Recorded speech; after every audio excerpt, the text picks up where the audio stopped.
ዛሬ ወር እግዚአብሔር የካሳ አምላክ ጀሆቫ ገሞላ ተብሎ ነበር።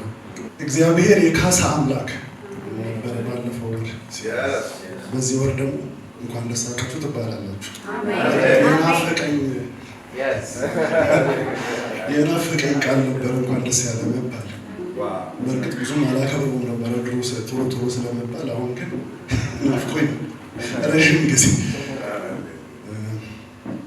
እዚህ ዓመት እዚህ ስራ ቦታ በጣም ሩቅ ስለሆነ ለ3 ዓመት ስራ ቆሜያለሁ። ጀሆቫ ገሞላ ሲመጣ የ3 ዓመት ደሞዝ በአንድ ወር የሚከፍል ስራ ይሰጣል።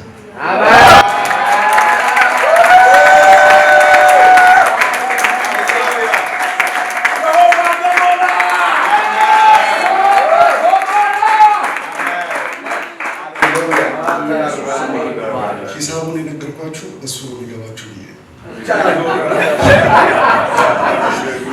ሁል ጊዜ በቀመር በስሌት ስለሆነ እግዚአብሔር የምንከተለው ያ ስሌቱን ልንገራችሁ ብዬ ነው። ግን ቦታው ለእኔ አይሰጥም። ባጭሩ ነገራችሁ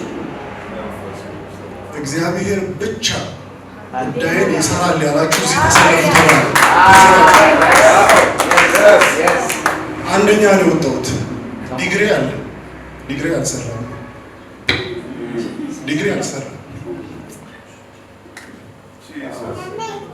ድሮ የተማረ ምናምን ተብሎ ያልተማረ እንጀራ ይበላ ምናምን ብለው አስተማሩ። አንድ ነገር ልንገራችሁ፣ እስከ መጨረሻው ዲግሪ በጾም በጸሎት ነው የመጣሁት። እግዚአብሔር እንደሚሰራ አውቃለሁ። ዲግሪ እንጀራ እንደማይሰጥ አውቃለሁ። እዛው የተማርኩበት ሰፈር ለ6 ወር ጠርተውኛል። ሊሄድ ነው ቻይና ነው የተሰጠኝ ቪዛ። ዛሬ ነው የተቀበልኩት።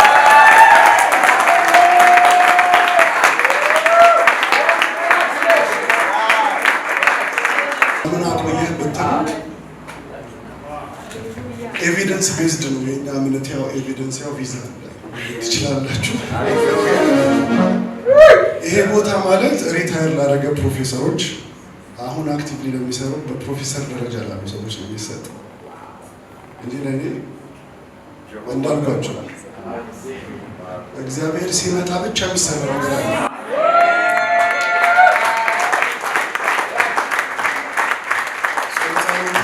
ምግባ ሲባል ፒኤችዲን ይዤ ጾም ጸሎት ገብቻለሁ። እንጀራ ያመጣማ እግዚአብሔር እንጀራ ያመጣ። አንዳንድ ምስክርነት በህይወት ላይ ቅባት ይጨምራል። ጾመ ጸለየ ያላመጣው ቅባት ምስክርነት ስትሰማ ይደፋብሃል።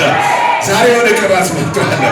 አንድ ሰው እንደሚቀጥለው ሰዓት፣ በሚቀጥለው ወር፣ በሚቀጥለው ዘመን ልክ እንደ ዶክተር ይመሰክራል።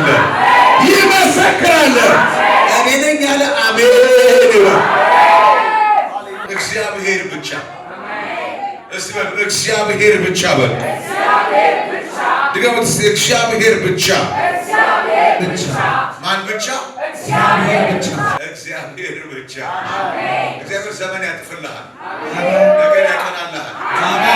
በእድሜ ብዛት ሊመጣ የሚችለው ነገር በቅባቱ ያደርግልሃል። እንደ አቢዳራ ቤት ይሆንልሃል። የ60 ዓመቱን በ3 ወር እግዚአብሔር ዘመን ይጠፍላል። እግዚአብሔር ዘመን ይጠፍላል።